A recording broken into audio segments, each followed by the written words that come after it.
Hello, beloved listeners, and welcome to Snake People at the Movies, film criticism by people who actually like film. Join us as we dive into movies we love, movies we respect, and movies we wish we could unsee. It's the podcast where we talk about growing up and living queer, nerdy, and depressed, online and at the cinema. From the kids who are campaigning to put the correct drops back into Supernatural on Netflix, it's Sneople at the Movies. I'm Ezra. I'm Matty. And I'm Leah. Hi. Yay! It's me again. Helena I'm replacing Helena for the day. Helena Forever. is Helena's been in canceled. computer repair purgatory. Yeah. And Leah has jumped to our rescue to keep this from being the Matty and Ezra babble incoherently at each other for an hour because they just finish each other's sentences show.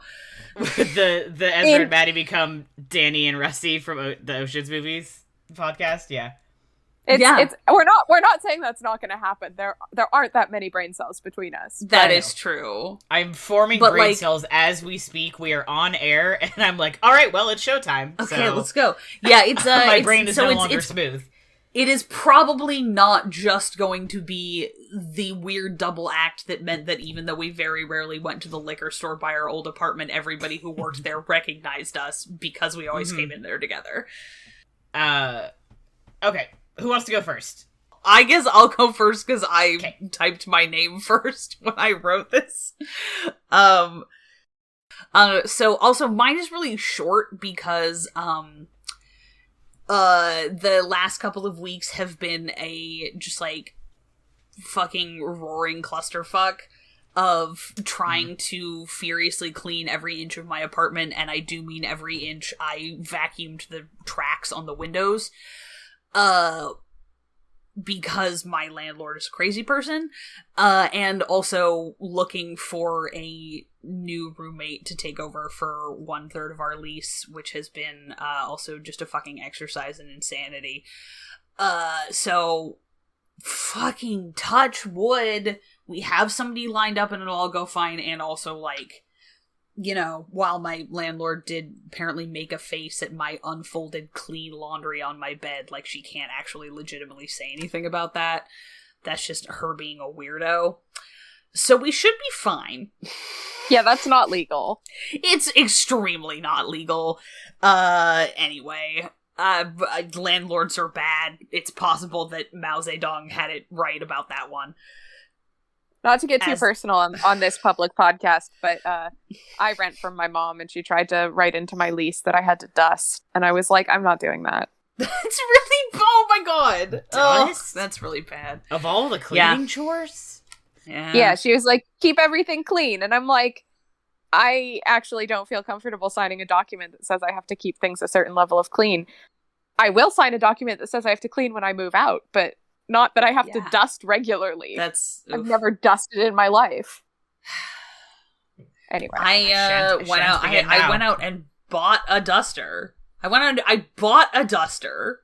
I shit you not, because I was trying to buy one of the ones on a stick to like get cobwebs, because we have some weird shaped ceilings, and they didn't have one, and so I just bought like this one's made out of like recycled bottles or something. So. Oh, hell yeah. Good about that. Anyway, the whole point is I haven't watched very much stuff, but I did watch more Supernatural, including the first Richard Speight Jr. episode.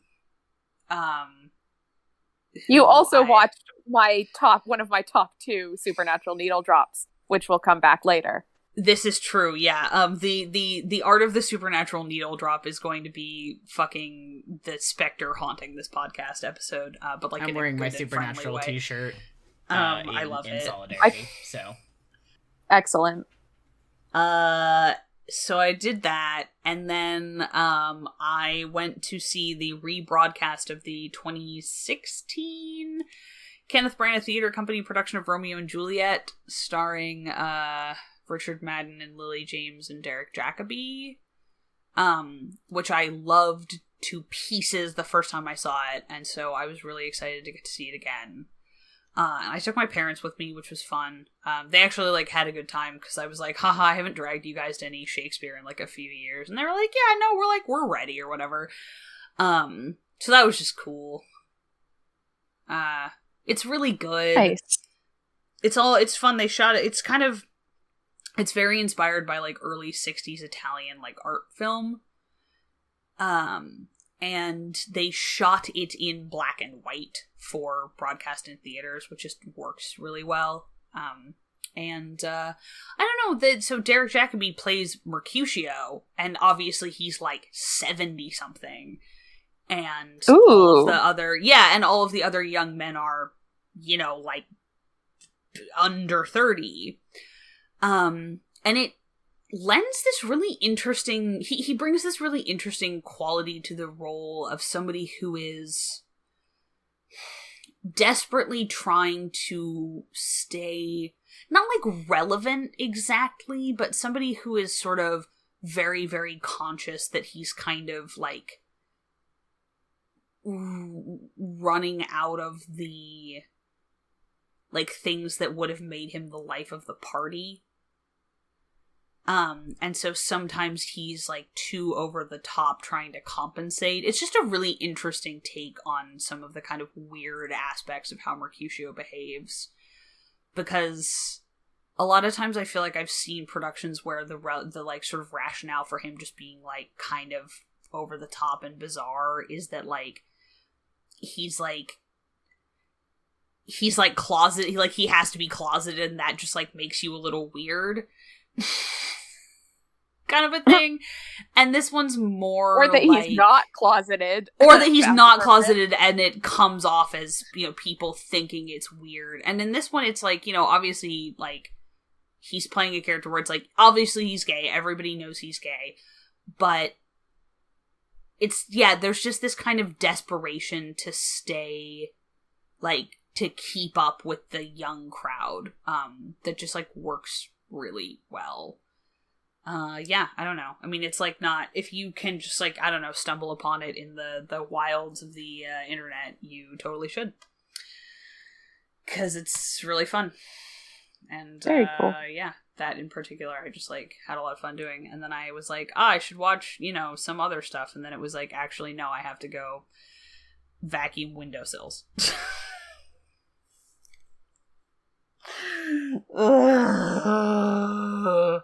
I'm passing the torch. I support you. Thanks, I need it. So, I watched a bunch of things. One of the things I, like, started off with, kind of, is a bunch of people who, like, are part of Infinity Break live together, and they'll do, like, kind of a holiday theme movie thing, but it'll be, like, Hanksgiving, so they'll watch Tom Hanks movies. So for Independence Day, they did Independence Day, and we watched Mads Mikkelsen movies. I wasn't there for all of them, because I had stuff to do, basically. But I watched another round, which is that 2020 movie where it's a Danish film, where it's like 4 Danish high school teachers figure out this study where it's like your blood alcohol content should be like I think it's like 0.05 or 0.5 seems really high, but I think it's 0.5 because it ends up being like high. To like make you more sociable or whatever. Like, it's supposed to improve your quality of life, and so they decided to do this experiment. Helena has already sung its praises. I thought it was fucking phenomenal. I was so tense the entire movie. It's labeled as a black comedy. It has its funny moments. I don't know if I would necessarily label it a black comedy. It's very interesting. It is definitely worth a watch. I think I would see it again, but I think I need a little bit more time to kind of, like, digest it. Obviously, Mads Mikkelsen is incredible. And then right after that, we watched a really shitty movie called Polar, which is on Netflix. And it's based on a graphic novel. The graphic novel is supposed to be really good. And the movie was, like, fun. Like, I had a good time. It was, like, interestingly shot. All the parts with Mads Mikkelsen were really good. But for the first, like, half of the movie, there was this, like, subset of assassins who were chasing after him. And their introduction was, like, cool and interesting. And then they ended up just being, like, really shitty people who were not fun to watch. Like, they weren't, shitty and kind of oh, these guys suck, but, they're fun. It was oh, these guys just, suck. And some of the writing was not very good. Vanessa Hudgens is in it, and she has this, very climactic final speech. And, oh, she was fucking trying, but, the material she had to work with was not very good. And she just couldn't quite nail it. God bless her. I think they maybe set it up for a sequel, but, that's not gonna happen. So, we watched Polar. I think after I left, they watched this other Mads Mikkelsen movie that had come out in 2020 that was, Writers of Justice, and apparently that movie ripped, so I'm oh, man. I watched one of the only bad movie they watched, and I was there for it. No! That's okay, because I remember, I came home because we watched Jaws, which is 4th of July tradition. It was me, Helena, and you, Leah, right? Yeah, I was there. Yeah, I couldn't remember if there and was we another were person. all lusting over different actors. And we were all lusting over different actors, and it was really good. I fucking love Jaws. It's such a good movie. Jaws is so good. And I decided, instead of going back to watch something else with them, I was just going to stay at home because I had to give Raleigh his pill. So I decided to watch Casino Royale instead because Mads Mikkelsen is in it. And, man, that's a good movie. Are there parts of it that I don't really like? Yes. It's still a Bond movie. It's the only movie I can think of that ends more times than Return of the King. yeah, I made that joke on Twitter because I was man, it just keeps ending, doesn't it? Yeah, so good. Such a good movie. And then I watched Jennifer's Body for the first time, which, show-stopping, incredible, never been done before, perfect in every way. Megan Fox is a hero. I want to see it so bad. It's so good. Amanda came home, I think, right after I had finished watching it, or right as she was hey, what did you do today? I'm oh, I watched Jennifer's Body. It was really good. She doesn't like horror. Unfortunate that she lives with me, but she doesn't like horror. And she just pulled this face, and she was yeah, it was really interesting. And I was yes, that would be a way to describe that movie, wouldn't it?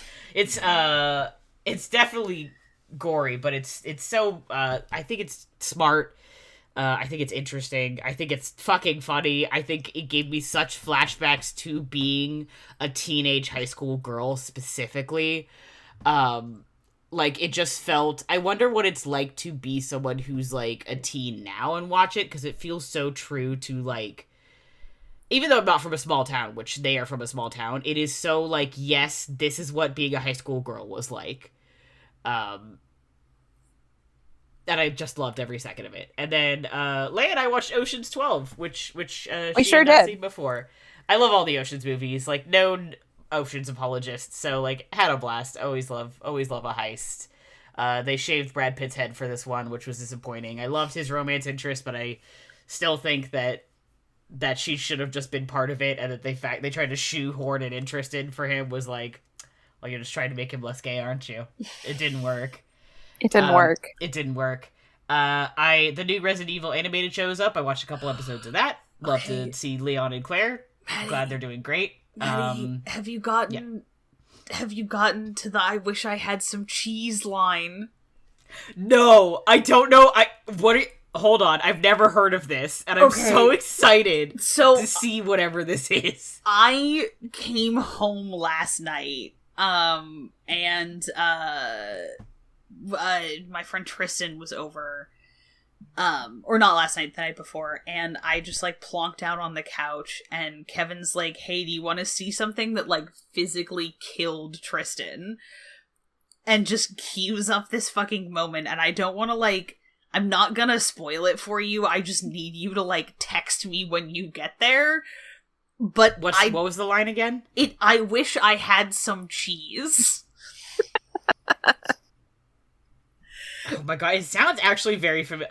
I watched this a few days ago when I was having a really off day, so I don't really, but you say it again, I'm God, that sounds really familiar. There's a lot of rats involved. Oh, yeah, no, I do remember that. It was so fucking dumb. There's nobody else in the room. There is nobody there except Leon Kennedy and a whole bunch of, like, demon rats or something that are about to, like, swarm him. And instead of saying something normal like, oh, fuck, or like, oh, God, that's a lot of rats, he says, I wish I had some cheese. I know, that's my boy. That's my boy. I almost, like, slid off of my fake leather couch. Oh my, he says shit like that all the time in Resident Evil 4, and it's so fucking dumb. I love him so much. He's so stupid. Oh man. And then I also watched so Saw 2004 comes from Saw 2003, which is like a maybe 12-minute, generously maybe it's 12 minutes. It's a student film by the guy who ended up making the feature film, and I watched it on YouTube, and I was sitting there the whole time watching it like, this is the most 2003 student film-ass thing I've ever seen in my fucking life.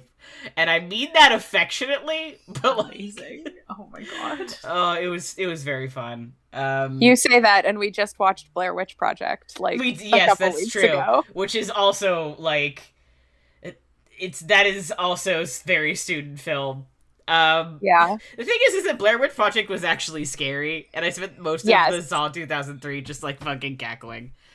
That's fair. Yes, Blair Witch was very scary. It was very scary. We kept like we went to the beach, and there were obviously like stacks of rocks or whatever, and we just kept pointing to them and saying, "She's here. She's here. She's here." Yeah, that's what I saw. We also, at the beach, discussed at length which motels the Supernatural boys would stay in, so. Yeah. At one point, we drove by, we walked to the grocery store, and there was this, like, homemade pie place across from the grocery store, and we happened to be talking about how they should have done more Supernatural episodes in, like, different places in Oregon, and it's just like, R.I.P. Dean, you would have left it here, King. There's so much pie in this place. It did smell very good in the pie shop. It did. Oh my god. I haven't had that pie yet, but I intend to. I have a lot of desserts I need to eat my way through. I'm so excited.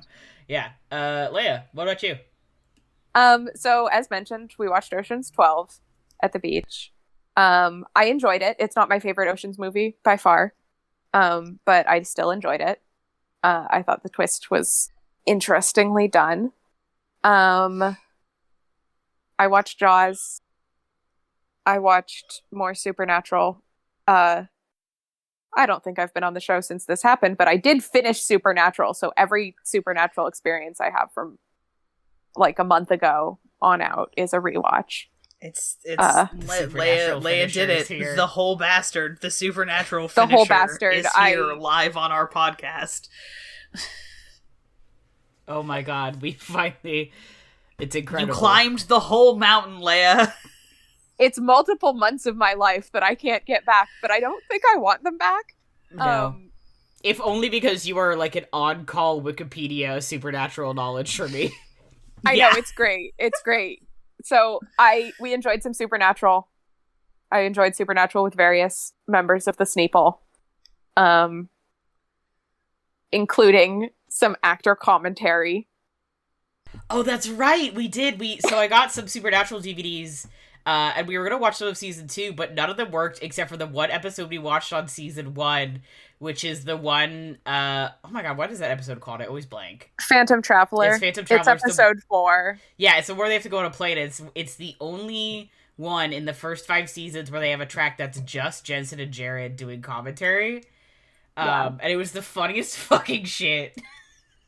It's a little sad because you could be like, oh, this is so early on, like, they're still friends at this point and, like, becoming friends and, like, clearly having fun making this show together. And knowing where they are now, I'm like, man, Jared, you really screwed the pooch by being a terrible person, didn't you? Fuck you. But it's very cute listening to them do beefs, especially do goofs.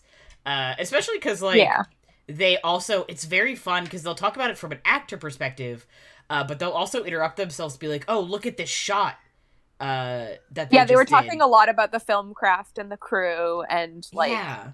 shout outs to the different techniques that they were using, and I thought that was really interesting. And And different like especially go ahead. Sorry.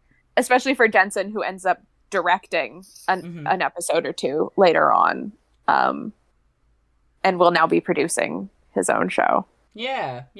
So I just think it's cool to see them at like, obviously neither of them were brand new. No. At acting, but see them like closer to the beginning of their careers as opposed to where they are now, where they're both sort of old hat. Yeah, they're household names, on some level anyway. Yeah. And also, like, it was cool because you could hear them talk about, like, yeah, I've never seen a show done the way that we're doing this show before, where we're the only two consistent characters. They were talking about how cool it was to always have a lot of guest stars rotating on, because they would talk to these people and they would learn so many, like, cool and interesting things from them. And they were like, but also that means that we do a lot of filming. Like, you know, we do like 8 days of filming with 2 days off in there, and then we'll just do that. And it's like, it's very different because the only person you have to bounce off of really is the other co-star. And I feel like there was kind of a wasted opportunity to let them do more of those cast commentaries together. Because clearly, one, they're knowledgeable guys. They like know about the craft. They like have a good rapport. And also, they have a unique experience being the only two people for a very long time who were like they were 3 whole the years. show. Yeah.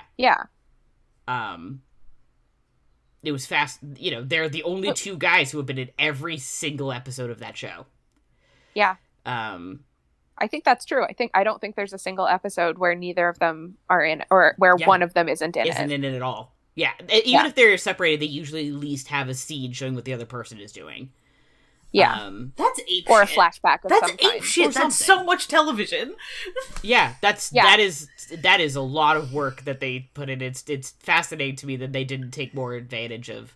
They have a lot of stuff from like the people who directed the episode, which I also think is cool because I feel like they don't always do that. Where they'll be like, yeah, they brought on writers. They'll be like, here's the person who wrote this episode, which I love. That's very right. But they just didn't have very many commentaries also. They don't have commentary for every episode. It's like 2 or 3 episodes per season. Yeah. And I wonder how much that changes in the later seasons. As well, they get all of the records I could find only went up through season 9. Mm-hmm. And I'm not sure if that's because they stopped doing commentary after that or if they just have the records haven't been updated. Mm-hmm. But as somebody who will one day be the owner of the 15 season box set, I'm naming and shaming myself on live podcast here. I will report back on that. Please do. I mean, I'm the one who just said I bought all like seasons 1 through 5 on DVD, and I am returning them because most of them didn't work, and I did buy new ones. Yeah, but season 1 through 5 are good. Yeah, that's true. And only out of the rest of them, only like 3 seasons are good. Yeah. So. But you watched all of them, so I feel like that's kind of your trophy. It is. You're right. I feel like you legally are the only person who's allowed to buy all of them. Like, if you haven't watched all of Supernatural, you can't buy the full box set. Actually, I'm pretty sure that what really is true is that Leah should get sent them for free. Yeah, that's it. Hey, Ezra, can you ask Misha Collins to send them to me for free? I'll just add him on Twitter. What else is he fucking doing right now? Nothing. Publishing a poetry book? Yeah, about whatever. Who gives a shit? I'll just DM him real quick. Okay, so I actually haven't seen anything besides those 2 movies that I watched with Matty and the gang and Supernatural, because I have been on an adventure, which is reading Stephen King's yes, iconic work, It. Mm-hmm. And I'm about halfway through this 1,100 page brick, and I'm really enjoying it, actually. So that's been taking up most of my time because I was trying to get as far through it as I could before it got returned to the library, but now I have a paper copy, so I can take my time a little bit more. But I am very excited to watch the adaptations of it, considering, the sort of fandom that grew around that and all of that interesting stuff. I know there's a movie that was made with Tim Curry as well that I'm pretty excited to see. But I'm really enjoying it, which surprises me because I'm not typically a Stephen King fan. Mm-hmm. I have a strong opinion about his writing, if you don't mind me talking about books and writing on this movie podcast. No, who gives a shit? I don't give a shit. Ezra, do you give a shit? No. We talk about books on Great. this podcast. Do you know how much time I've We spent talk about yelling the- about Gideon the Ninth on this podcast? That's true. You're That's true. so valid. I'm gonna fucking talk about a book after you're done talking about it. Fuck you. Excellent. All right. Excellent. Fuck yeah. So my take on Stephen King, and this is coming from my academic background in editing and publishing, is that I don't really believe anyone's edited him truly in at least 30 years. And that's because he's such a big name in horror, and so many people regard him as a genius. And a story that one of my professors told me about being assigned to edit an author that he looked up to and worrying about every single note that he gave him. And so my take on Stephen King is that, like, a lot of his original works are really, really good. They're gross and they're scary and they're messy, and I kind of like that about them. And then the quality has just kind of petered off as editors and publishers sort of venerate him as opposed to, critically appraising his work. That's my take on Stephen King, but I am really enjoying it, and it's almost hard to like encompass everything that's happening because I'm halfway through this book. I've read 600 pages or so, and I barely, it barely feels like that much. The writing is so dense and interesting, and the characters are so layered that I'm just kind of lost in it. Nice. Hell yeah. Yeah. Talk about your book, Matty? Yeah, this is just going to be a brief aside, but that is something that I started reading, also something very long, but mine's a little bit different. There is a Korean web novel called Omniscient Reader's Viewpoint, I believe. It might just be Omniscient Reader. You were telling me about this. Yeah, they made it into a webtoon. Thing about fake books. Yes. So the basic idea, if you haven't heard about it, is it's this guy he's like a temp office worker. He's actually about our age. I think he's 28. Which when I started reading, I was like, uh-oh. Because boy. The idea is that he is like, he's done nothing with his life. His only hobby is reading web novels. And he's had this one that he's been reading, basically since he was like in middle school, and it's gotten him through some of the worst stuff in his life. And it's, the epilogue is posting on the first day that the novel happens. He's the only person who's read all of it. He's the only person who's read the whole thing. And right after he finishes it, the novel starts to come true, and everything becomes this like very intense, very dense world building post-apocalypse. And he's the only guy who has any clue what's going to happen, including, like, he knows who certain characters are. Now, he ends up running with a couple of people who aren't in the book at all, who are, like, people he knows, or people he picks up, but also, like, the protagonist of all the books is there, and is, like, a little bit of a antagonist to him. They're like, running parallel to each other, almost. It's very interesting, and I read all the webtoon, and I'm reading it every week as it comes out, and it's really good. The art is great. But I was like, I want to read more of it. There are, oh boy, where is my Kindle? That doesn't matter. Over 3,000 chapters of this web novel. Oh boy. Butts. It's massive. I'm still in a point where I am, so like I know what I'm reading it, and I know where I am. I'm like, I've read this in the web novel, someone translated, I read it in the webtoon. I'm 6% of the way through. And I have been reading it fairly consistently for a couple of days. It's massive. That's and it's really interesting because I don't remember the last time I read something that was this long. And I know that there are people who have read it like multiple times. It's supposed to be fucking incredible. And every single thing I've read of it has, like, blown my mind. And Leah, I do think that, not to pressure you, I think you would enjoy it, if only, like, the webtoon part of it, because obviously that is coming out slower, but... I'll put it on the list. Yeah. because the idea is that he is referencing parts of a novel that we do not know, and of course we don't know. He's the only person who ever stuck around to read the damn thing.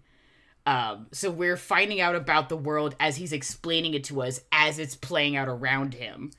And the things that are different because he is now part of this world. Shit, this is so cool.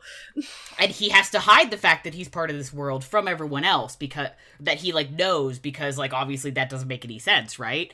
And in the part where I'm in the web novel, he starts meeting other people. I think by the time they got to like chapter 50 or something, there were only 12 people left who were still reading this novel, and soon after that, everybody else dropped off. And there's like thousands of chapters of this novel, so once again, it's like 3,000 chapters or something. So he's meeting other people who have also read some of this book. And like trying to figure out, like, the author's out there. The author was like, this world is about to become quote unquote paid content, and sent him a copy of the novel. So he also is the only person with a copy of it. Oh, that's so cool. And he gets it's kind of gamified, so everybody has like abilities, and he gets special abilities by beating the reader. That's why he's the omniscient reader. Oh, that's so interesting. Shit, this looks so hard. It's so if either you guys want my Webtoons login to read it, there's like 60 chapters of the Webtoon, or I can send you you can read it for free online. I have a PDF so I can read it on my Kindle. I gotta clarify something. Yes. Is a Webtoon a graphic novel? Yes, it's a webcomic. Okay. Cool. I will You read it like you scroll reading it on your smartphone instead of flipping pages. Interesting. I will I would love to get the link for that. I like notoriously have a really hard time processing graphic novels. Yes, totally fair. But that is why if you would prefer to have the PDF, I could also share it. Yeah, that sounds rad as fuck though. Yeah, it's so good. There's talk of it eventually being turned into there was some discussion of it being turned into like I think a movie. So I'm like, I don't know how they would turn it into one movie. Like, it's so dense. Yeah. I do love that concept of a story based on a book that doesn't exist. Mm-hmm. So and good. I'm keeping like a running list of it in my head. And so far it's like The Princess Bride and Carry On by Rainbow Rowell and Inkheart, yes. And Neverworld Wake by Marisha Pessel is the other one. There was this other one that you and I, neither you or I read, I think, that we talked about a couple of times, and I'm like totally blanking on the name, but it was like, the protagonist was like the editor of the book. Do you remember what I'm talking about? It was like the Raven something. I'll have to look it up. Oh. Doesn't matter. You and I both love this thing. Yeah. We've talked about it a bunch. We've talked about it so much. This could be a whole episode on its own. Actually, you could.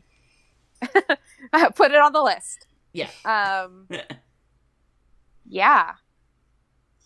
Yeah, I was just thinking about media I'm into right now, because I haven't been watching as much stuff for various reasons, but that's one thing where I'm like, I'm reading again, because I like can't put this down. I'm like always fucking thinking about it. I'm like, oh man, I'm excited to go to bed tonight and read some more of my fucking web novel.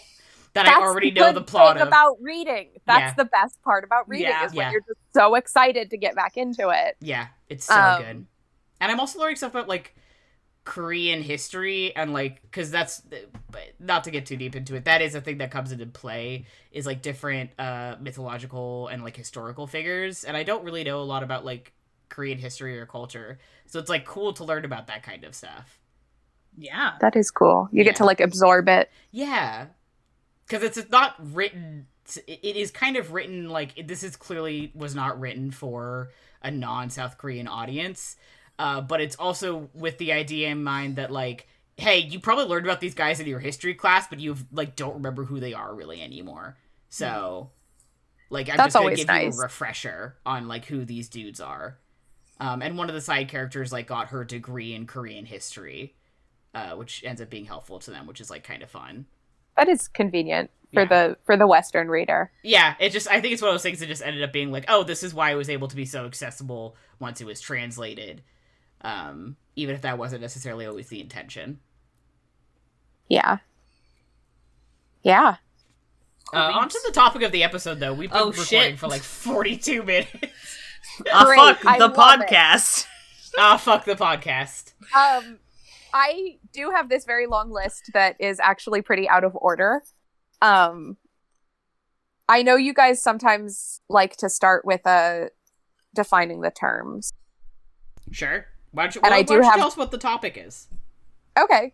Today, we're talking about needle drops in film and television, I think, because supernatural. We have brainworms. We just do. We have the brainworms.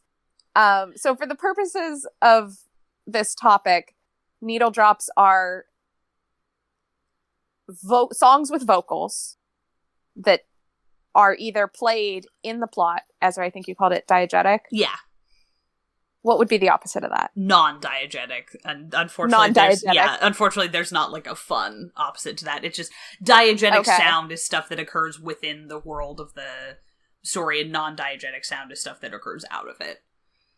Okay, so whether it's put in there for effect or whether it takes place, in universe, it is a song with vocals and lyrics that is a popular song outside the context of the movie.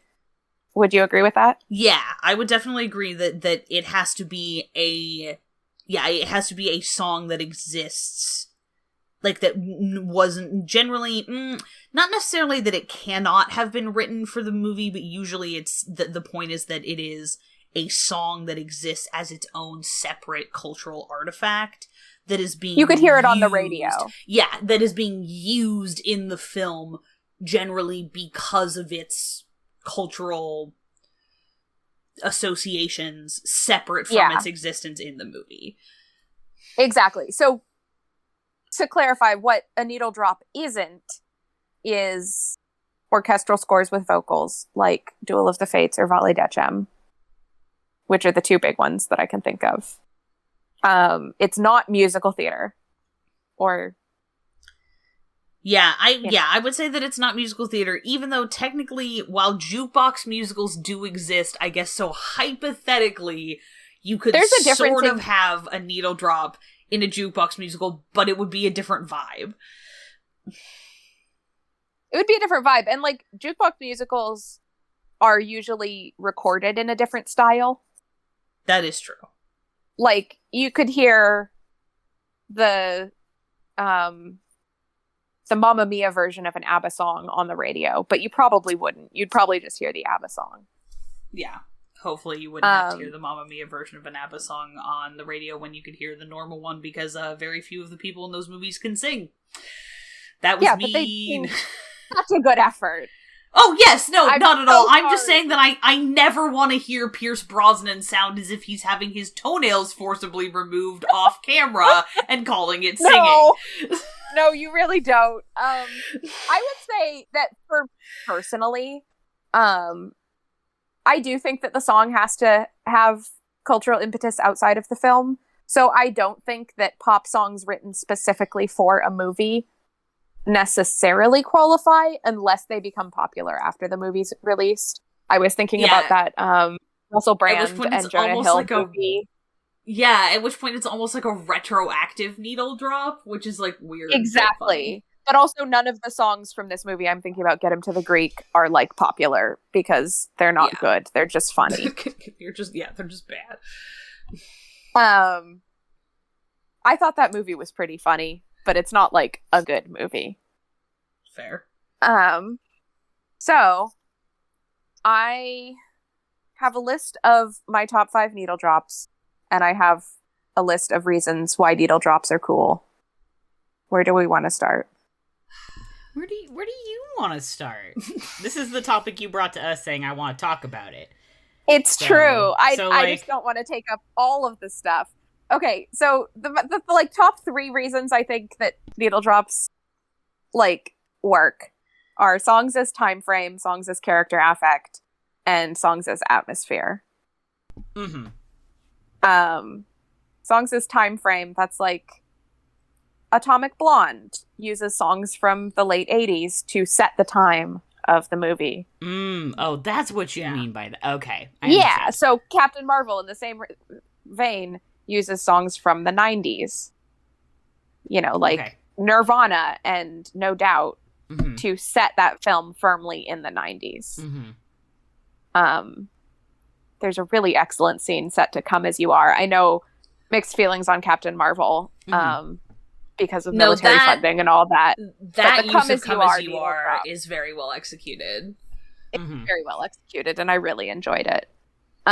Songs as a character affect is like where the songs are the music that the main character likes, and therefore projecting their personality through the whole film or show in this case as with the music. So Guardians of the Galaxy falls into this, where the movie doesn't take place in the 80s, but the character definitely listens to 80s music. And it sets up part of who he is as a person, that like he listens to 80s music. And part of it is the music he listened to sets up his character as like, you know, as quirky this guy. And human and yes, and also like sets it as like goofy. That is when he left Earth. Yes. That is correct. And then it's the same thing in Supernatural. This is Dean's music. Yeah. This is the music that Dean listens to. Yeah. This is the music he got from his father along with the car and the jacket. Right. And I would say that actually Baby Driver falls under that too, because that is the music he listens to, right? He does all his music editing and sets his tapes and stuff for timing. Yeah. I don't recall that movie super well, but I know we were talking about that. Part. Yeah. Yeah. And then songs as atmosphere. I picked The Martian as an example for this because it's a space movie and all the songs are about space. Or most of them are. Yeah. They've got right. They've got Starman in there. They've got I mean also they have I Will Survive in there, which is phenomenal. I feel like the songs which are tonally appropriate. The reveal when he like puts on the music that Commander Lewis left behind, like in as like an in-universe needle drop is so fucking funny. It is. It's true. What is the song? Is it oh shit, now I can't remember exactly what it is that he plays. Give me a second to do a little Googling. Yeah. I'm just pulling up all of these like use of all these like use of like funny, like either good or bad needle drops.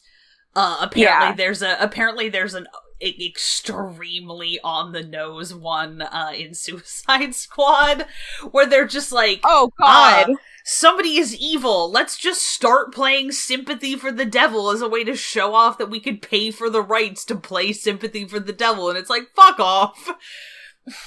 I don't even care about the Stones that much. What? Oh, no, the Rolling Stones. I'm like, I don't even care about the Rolling Stones that much, but they fucking deserve better than that. Well, they also had the Panic at the Disco cover of Bohemian Rhapsody in that movie. Oh, God. I think that probably what's going to happen is someday I'm going to decide that it's a good idea to watch Suicide Squad while I'm, like, really blazed. And I saw that movie in theaters. The needle drops in that movie are not well spaced. There's, like, 2 back-to-back in, like, the first 10 minutes. And then there's, like, long stretches of film with no needle drop. It's very bizarre. It's almost like that movie is just not good. Yeah, I forgot about its existence when I was writing this list. There is a really excellent use of Waterloo in The Martian. Yes, I'm looking at the list of songs from The Martian, as in songs that play in The Martian that were not made for the movie, and we have Turn the Beat Around, we have Hot Stuff. That's the one. Yeah. Does Hot Stuff play while he is driving the fucking, like... radioactive material? Yes. Yeah. Yes, because he's singing along to it. Yeah. Yes, which is so fucking funny. Rock the Boat, Don't Leave Me This Way, Starman, Waterloo, Love Train, I Will Survive. Okay, so that is actually kind of a character thing, and also a diegetic thing, because it's the music that he has available because Commander Lewis listens to it. Lewis, yeah. Mm-hmm. Yeah. Oh man, that movie is just so good. Is this just an excuse for us to talk about The Martian a little bit? I love that movie so much. It's a real good movie. Yeah. It's so fucking funny. And like, oh I hesitate to say insert actors here best work because like that is a thing that is just going to have to be so personal. But also I think really depends on like so many other factors. I think that is one of my favorite movies that Matt Damon is in, though, for sure. As noted Ocean's lover, I think that is definitely on the top. I think it's just such an excellent movie. It balances the line between humor and like introspection so well. And I feel like I've actually talked about this on this podcast before. But it just balances just like being a person in a shitty situation so well. Every time we watch that movie, I feel like we end up talking about how Mark Watney is the only person who could have survived, and like, how fucking crazy that is. Yeah. Because he's reckless and he can grow potatoes. Yeah, and yes, that is the point. Is like, and part of it is his personality is that he is like smart. All of them are smart, obviously, or else they wouldn't let them go into space. But he is relentlessly optimistic, incredibly reckless, and very stubborn. Yep. And that is why he fucking survives. It is. It's true. And he gets to do it to fucking incredible disco music. Yeah. What a good movie. Yeah. What a good movie. So you've got some other categories on this list here as well. I do. I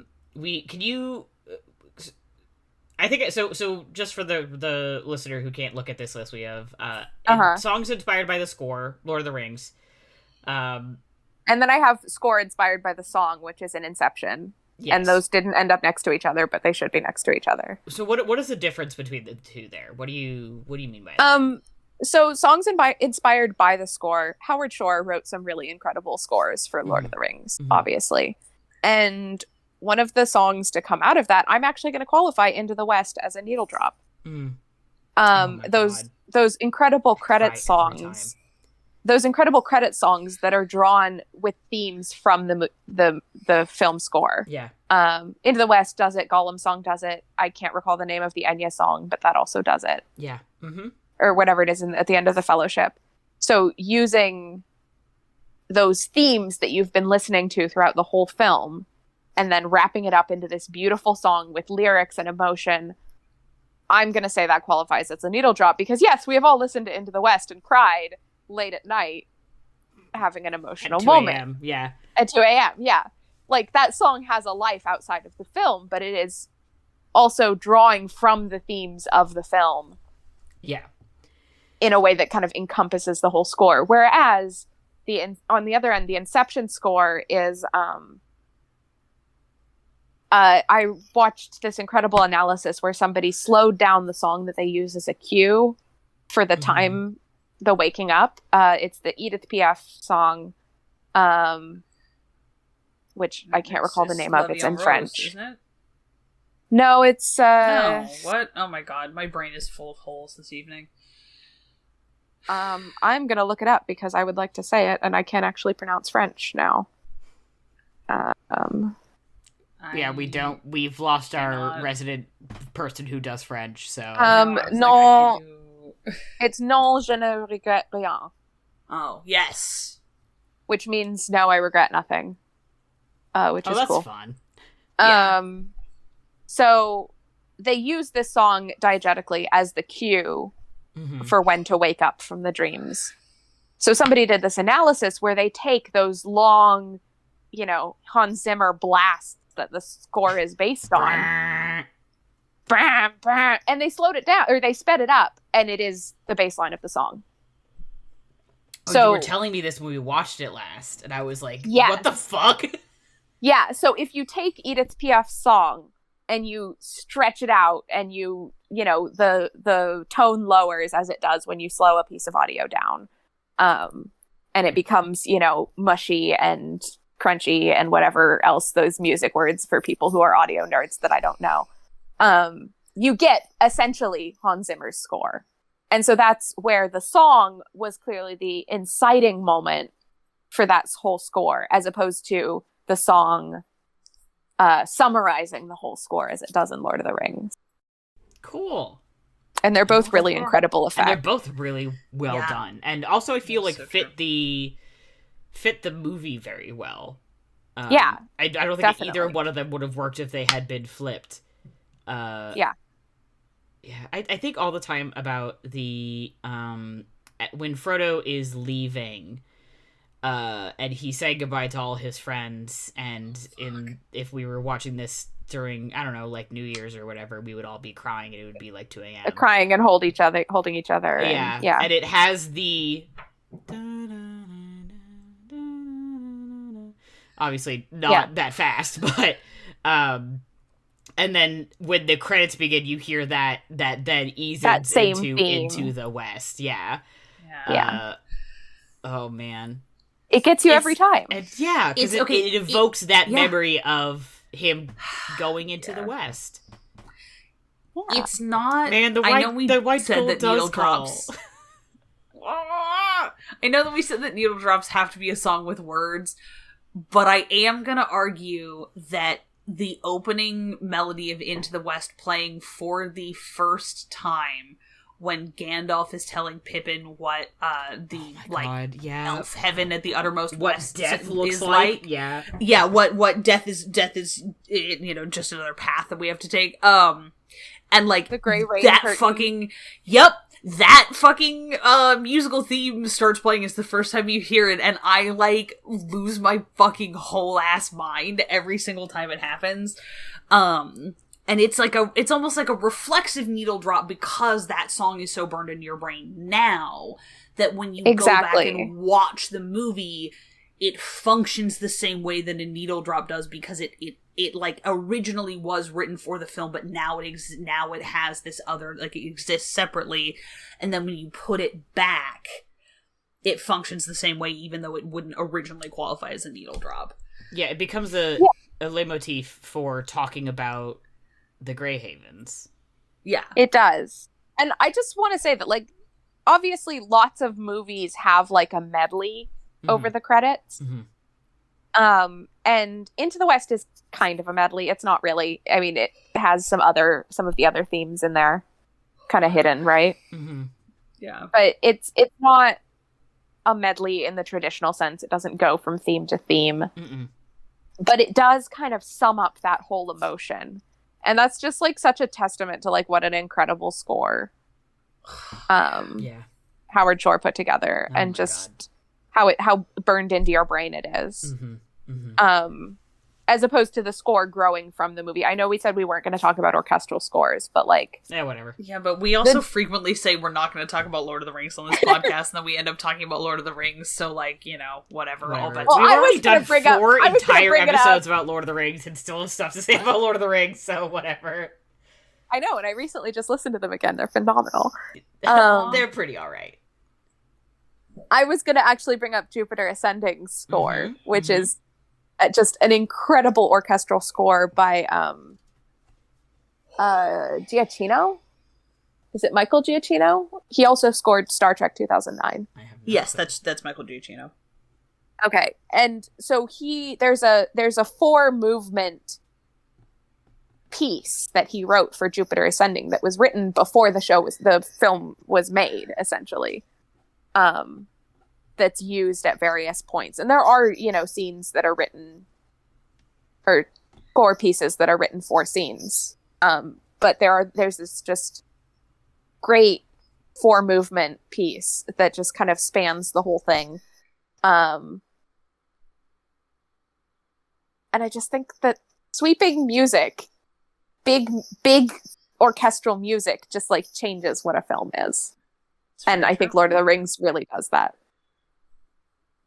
This is, speaking of big sweeping music, I'm just scrolling through another couple of like, iconic uses of pre-existing songs in movies, and I had forgotten. Like, yes, I thought about the use of Zeppelin's Immigrant Song in Thor Ragnarok.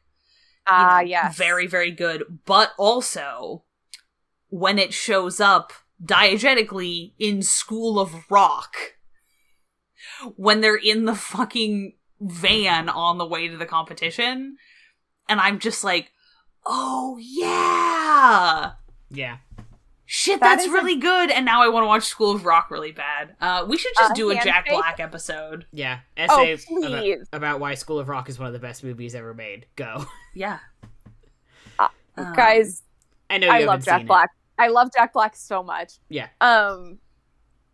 Yeah, I had forgotten about the Ragnarok needledrop. Yeah. But I didn't forget about when everybody edited the fight scene from The Rise of Skywalker to have Immigrant Song over it. Yeah. Didn't somebody also do it to Toxic? Yeah. Of course. Okay. I was like, I'm not just Toxic making that up, right? Yeah. Toxic does go with so much. Shout out to I don't Britney remember Spears. I heard about the Immigrant Song edit, but I never actually saw it, but I did see the Toxic edit. The Toxic They're both edit really good, and they both work really well. Laugh like a hyena. I know, I laughed. It was so fucking good. Maybe we should dig these up for to put on your Twitter. Yeah. Oh, yeah. Well, Sorry. speaking of, this is a hop, skip, and a jump of a segue. Sure. But speaking of Rise of Skywalker, Adam Driver, Logan Lucky. Mm-hmm. Shout out to John Denver. Shout out to John Denver's Country Roads for being featured in 4 different movies in 2017. Yeah. I have them right here in front of me. It was featured in Logan Lucky. It was featured in Alien Covenant. It was featured in what's the name of the second Kingsman movie? I cannot recall. Kingsman 2 Electric Boogaloo. I have that DVD on my shelf. The Secret Circle. It was called The Secret Circle. Oh, yeah. Kingsman 2 Ezra Don't Look Everybody's Eyes Blow Up? Yeah, pretty much. I still feel so bad about forgetting about that and being in the theater and being like, oh fuck, I'm so sorry. Matty, I have long since forgiven you, and now it is simply an extremely funny story to tell about our friendship. I have not conversely forgiven Peter, even though they had no way of knowing. Yeah. Well, that's best friend privilege. I've earned it. And it was also featured in Okja, which is a weird Netflix movie about an animal. I'm not sure what kind. Hey, you want to hear a fun fact about that song?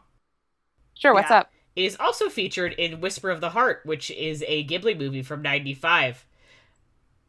Interesting. No shit, really? Yep. Oh, and it is, I've never in fact, seen Whisper of the Heart. Oh, it's so good. It's such a good movie.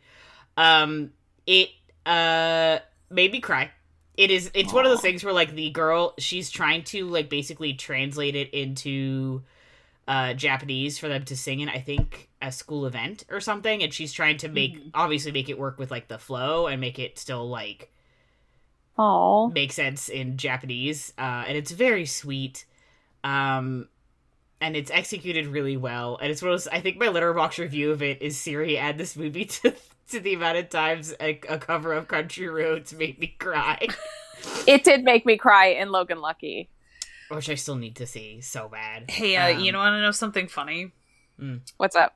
My brain shorted out for a second there, and I thought you meant that Immigrant Song by Led Zeppelin was in Whisper of the Heart. Was it Whisper of the Heart?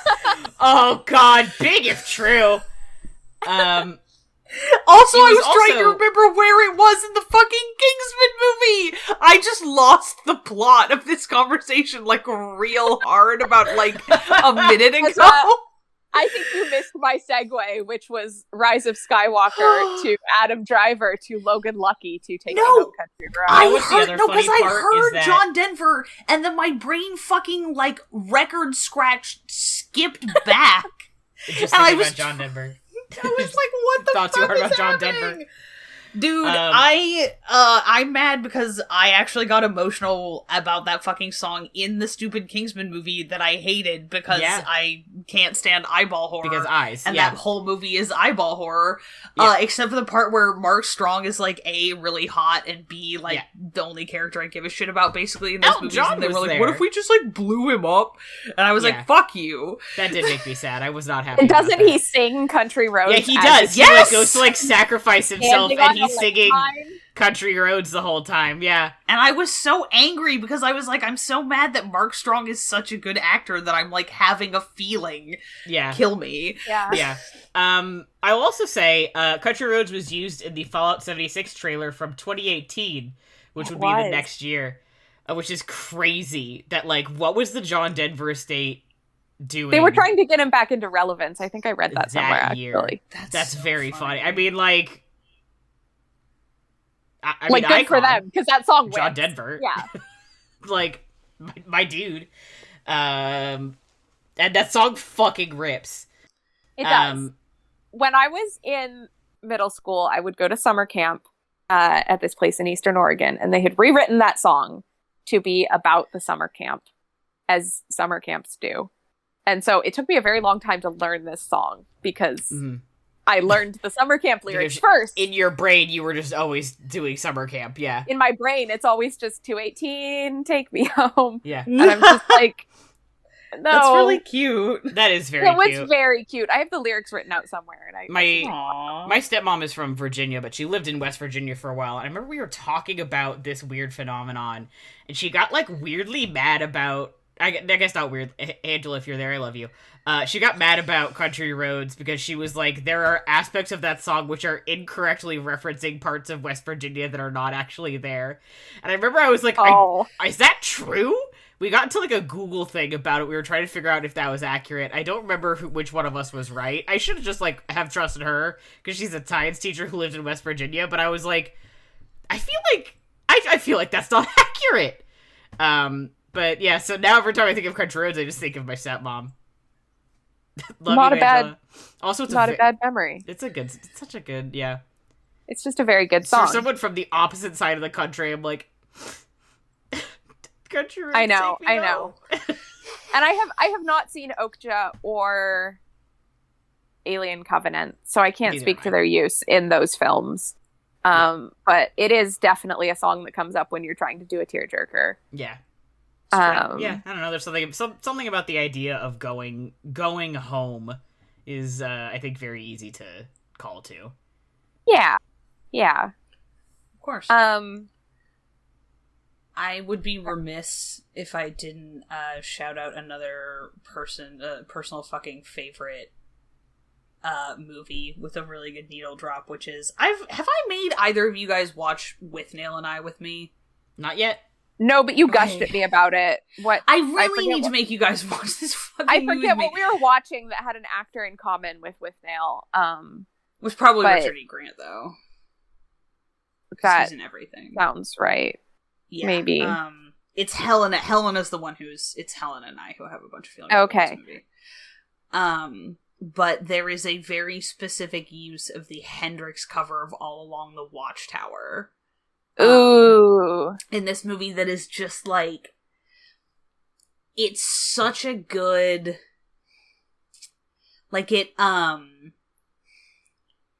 opens with a like Victorian terrace house getting knocked down as the fucking opening chords of All Along the Watchtower start playing, and then like young fucking like rough trade but Twinkie Paul McGann just like wandering around fucking the shitty part of London, and it's just apeshit.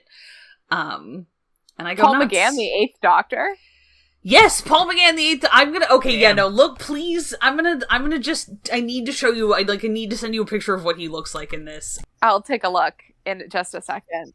Yeah, no, he's how because I saw, I got into Doctor Who, and then I saw the 1996 TV movie, and I fell in love with it, even though most people think it sucks. You showed that to me, actually, and I had a fucking blast, yeah. Yeah, they're wrong. They're wrong, this was fun. When I went on my Doctor Who kick, a couple years ago, my personal Doctor Who revival, I actually ended up watching that for the first time, and I really enjoyed it. Hell yeah. He's really good. He became fucking my favorite Doctor. Mm-hmm.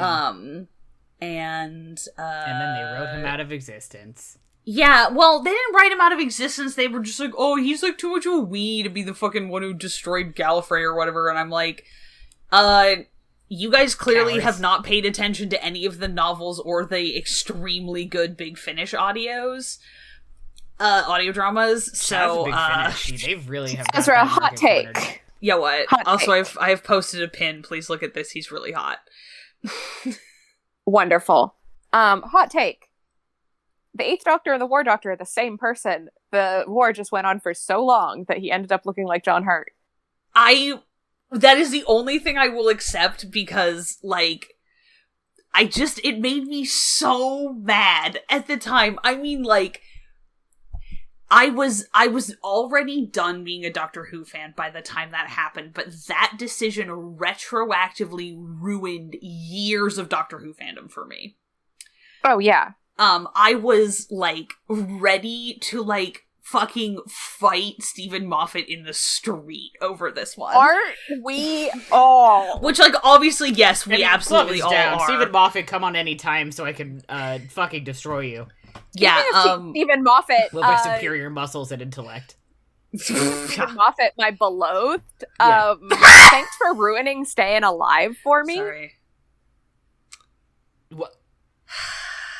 If y'all remember the fact that Moriarty's ringtone was Staying Alive. No, I've specifically forgotten everything about Sherlock that is not specifically referenced in Sherlock is garbage.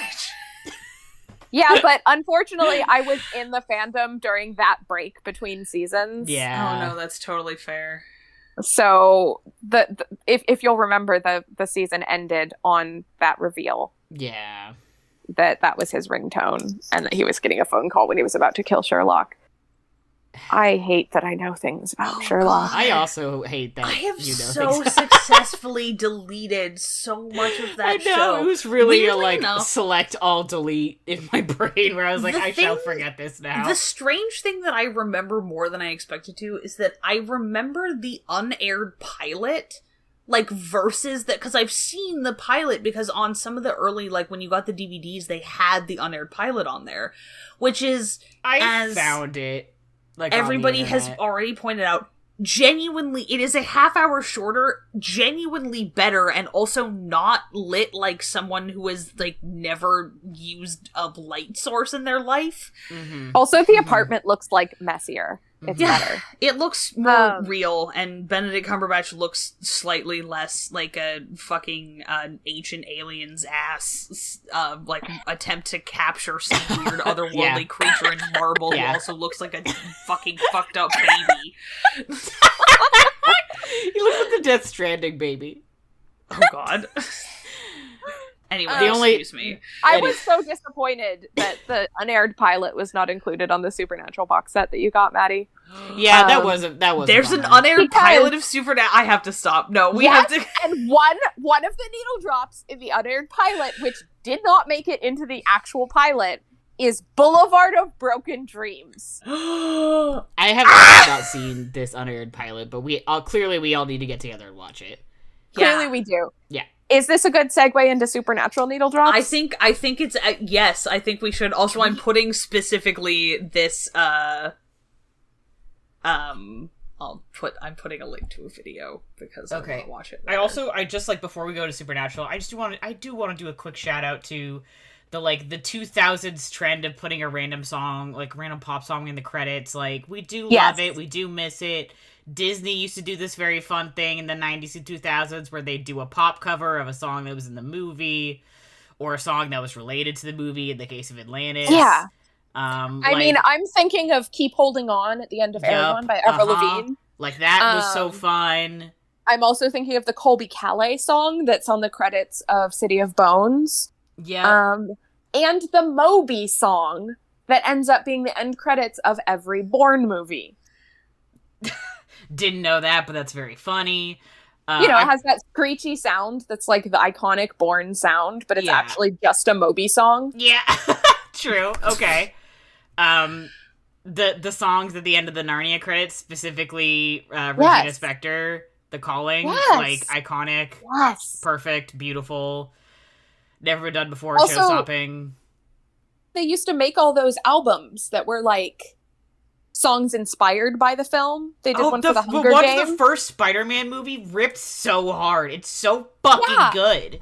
They did one for the Hunger Games. There was, Lorde covered Everybody Wants to Rule the World for Catching Fire.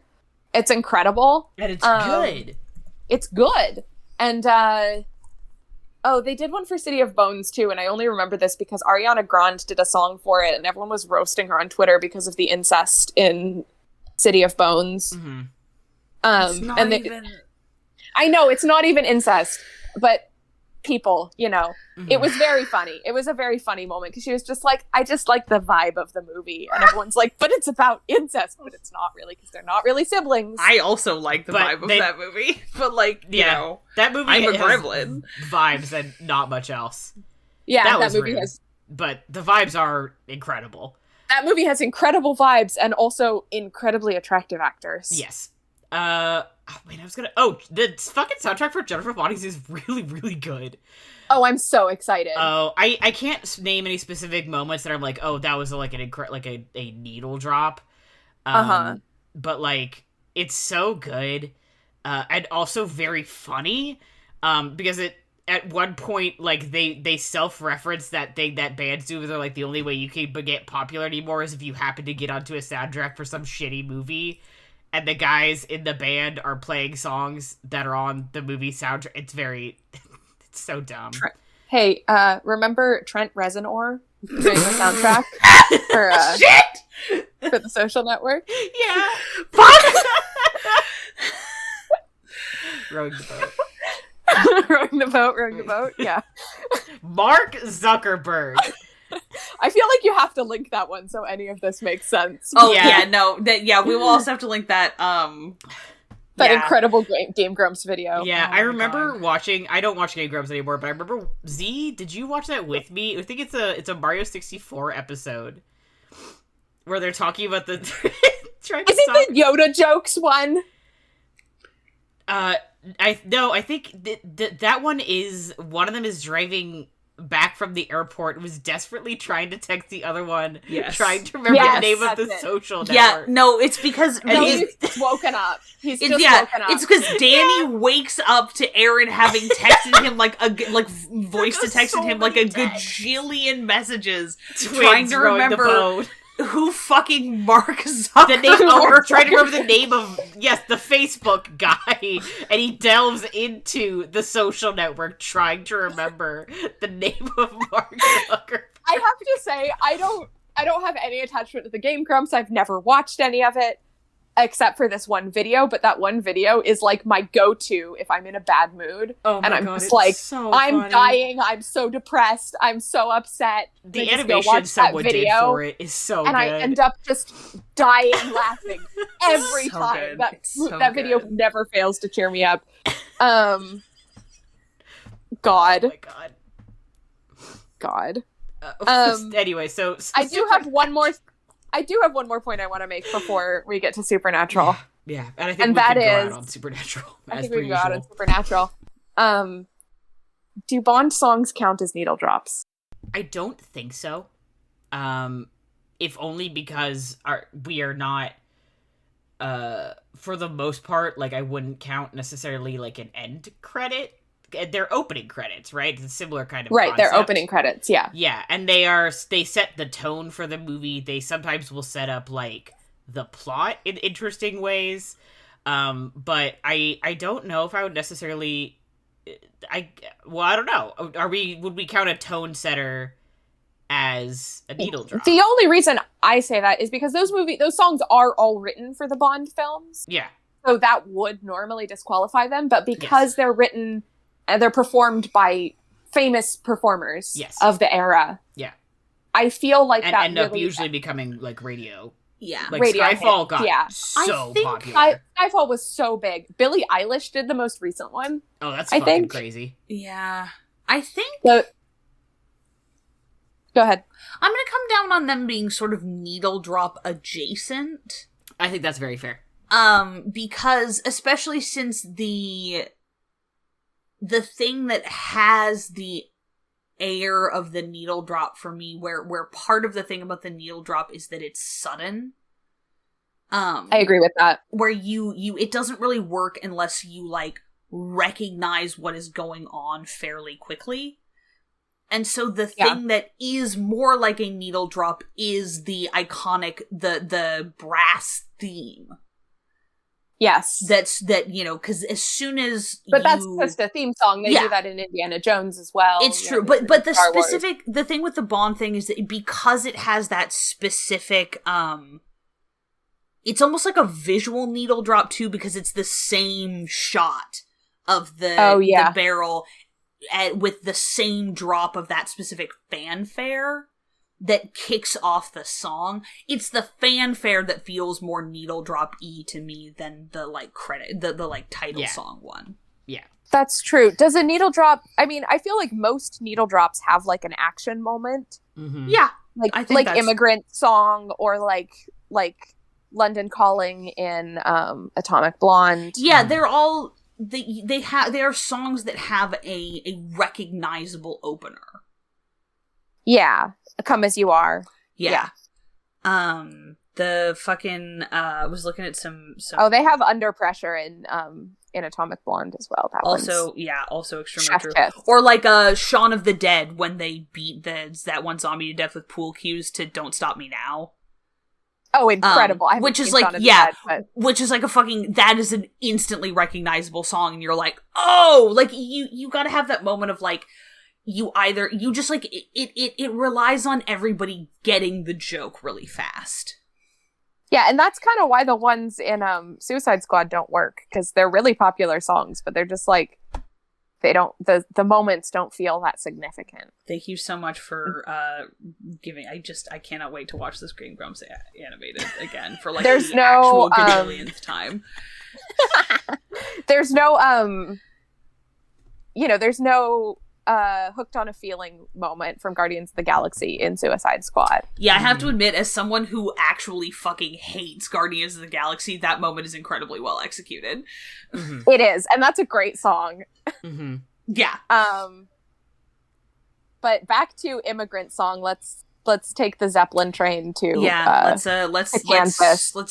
Sure. Let's take carry this on. one out. Nah! Let's carry on. All right. My okay, well, I'm son. pulling this car over, and I am Leah. You have to get out of the car. Ezra and I are gonna drive off on our own. McDonald's. We have food at home. It's true. I am the one who pulls to the drive-thru, orders one black coffee, and drives away. Yes. So this is a perfectly balanced triangle now.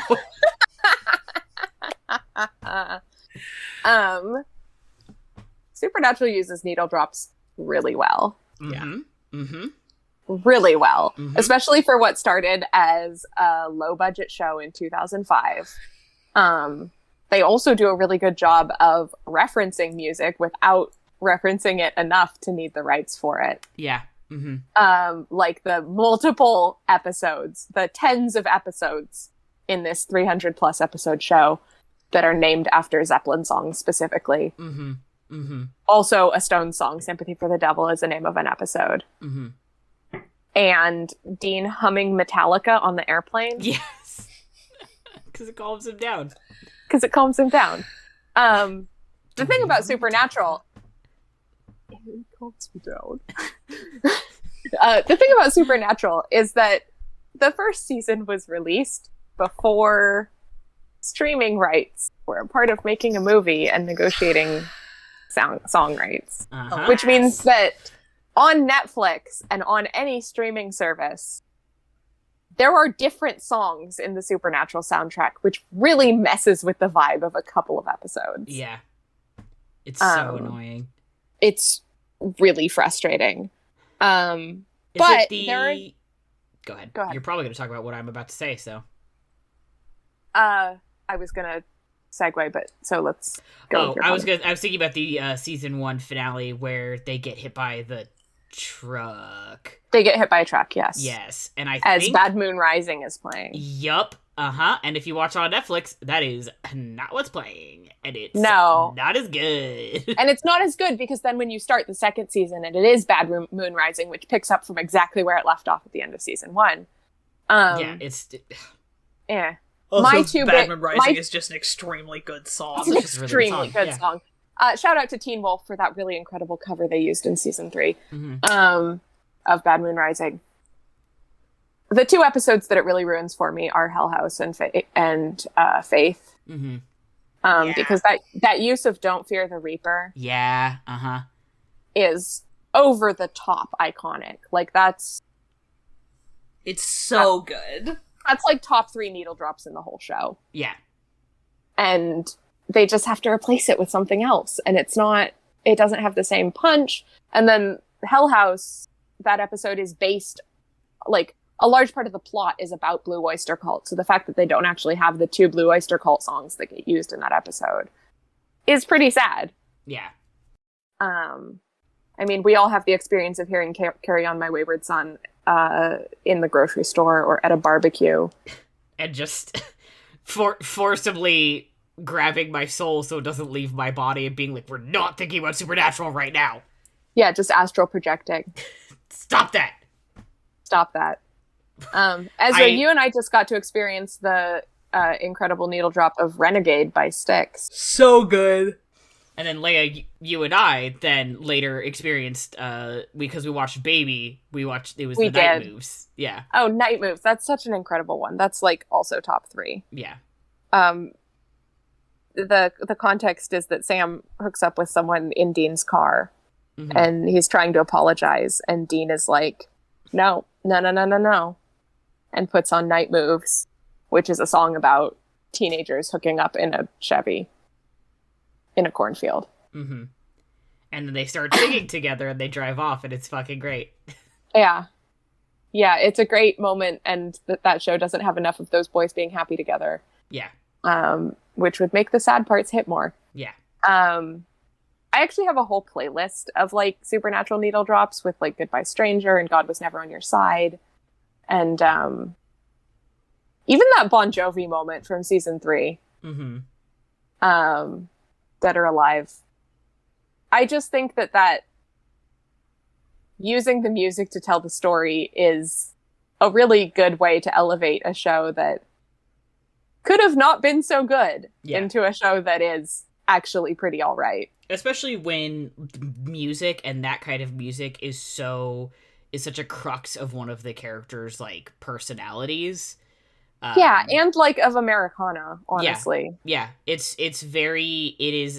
a touchstone for such a specific kind of US like culture. That they are should have been more Springsteen, should have been more Bowie. Yeah, but I understand why they went with what they went with. Also, more Springsteen and losing my shit.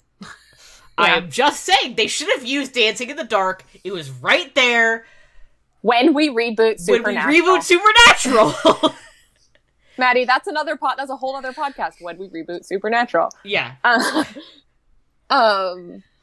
They do use Space Oddity, but it's a very weird scene where Dean microwaves a fairy. So. Oh, all right. Cool.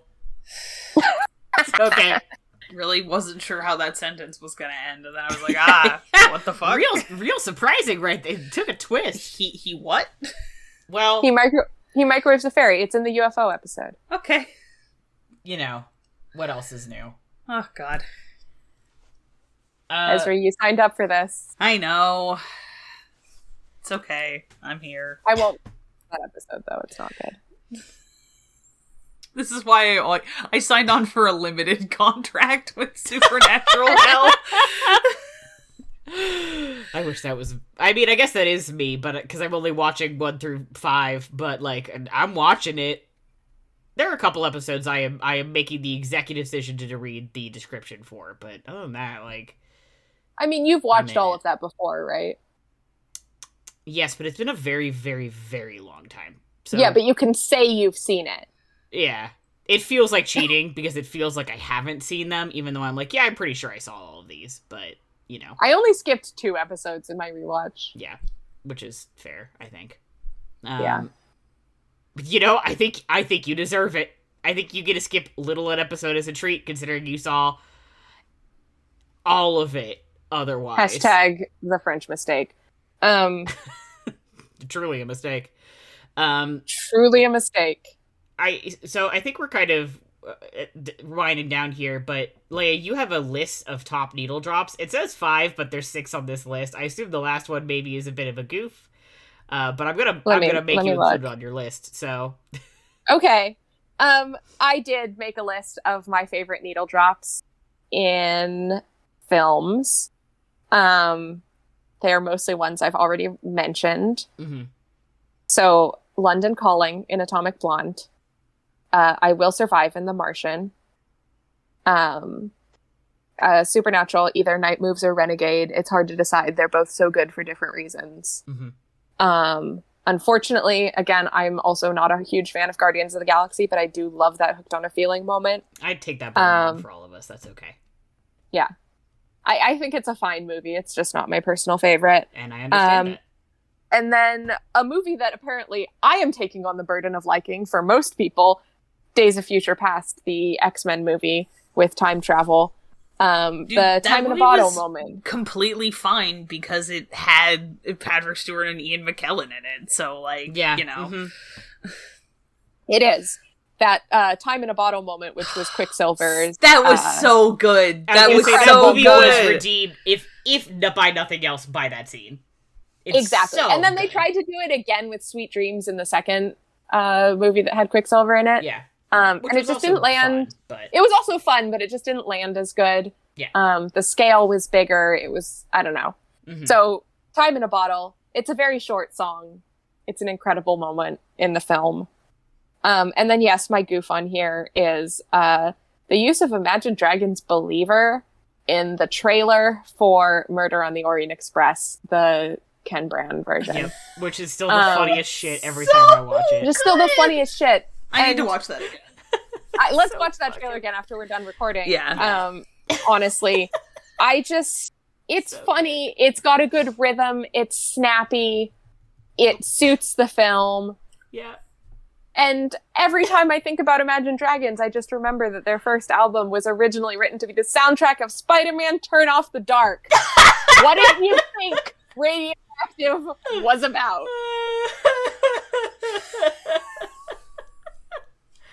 What the hell is Demons about, then? I don't know. Is that about Peter Parker? I want Leah saying, what did you think Radioactive was about, as just like a drop to use in other stuff? Well, you know what movie has Radioactive as the credits song? Oh god, what? Stephanie Meyer's the host.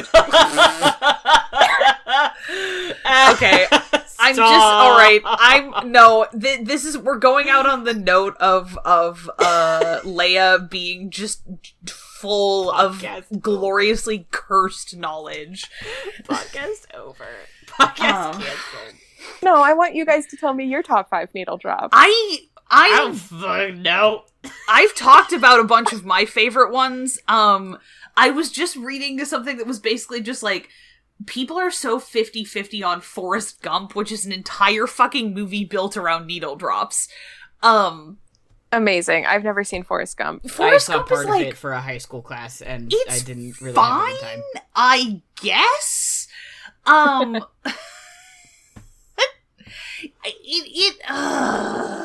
It uses a lot of really good songs in service of a very, like, I don't know, Forrest Gump is fucking, like, Forrest Gump pisses me off now, because I am just, because we all have, like, a totally normal and appropriate level of, like, fucking allergy to, like, Americana nostalgia.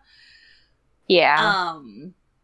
But it was, like, it's just a weird, this Vulture article, calls it the hippie Halloween costume 60s. Which I think is really snappy and also kind of on point. And it's